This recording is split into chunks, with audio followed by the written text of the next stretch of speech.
দিনাজপুরের নবাবগঞ্জ উপজেলার বিনোদনগর ইউনিয়নের নন্দনপুর গ্রামের মাজেদুল ইসলাম ৪ বছর আগে ৩ বিঘা জমিতে ৩৫০টি উন্নত জাতের আমের চারা রোপণ করেন। এবছর বেশ কিছু গাছে আমও ধরে। গত ২৪শে জুলাই গভীর রাতে দুর্বৃত্তরা প্রায় ৩০০ আম গাছ গোড়া থেকে কেটে ফেলে রেখে যায়। গাছের সাথে এমন শত্রুতা দেখে ক্ষুব্ধ প্রতিক্রিয়া জানিয়েছেন এলাকাবাসী। উনি একটা কৃষক মানুষ, তার এই বাগানের উপরে নির্ভর করে।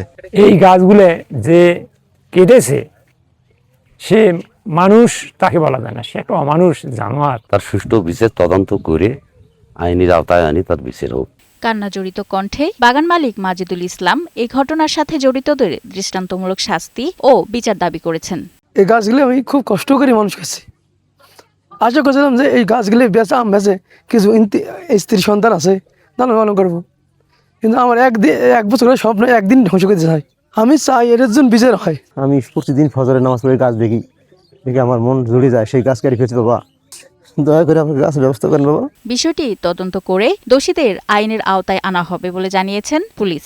আমার মোবাইল প্যাটের মাধ্যমে ঘটনাস্থল পরিদর্শন করে ঘটনার সত্যতা জেনেছি। এই বিষয়ে এখনো কোনো লিখিত অভিযোগ পাইনি। লিখিত অভিযোগ পেলে আইনগত ব্যবস্থা গ্রহণ করা হবে। আরিফা শিকদার, বৈশাখী সংবাদ।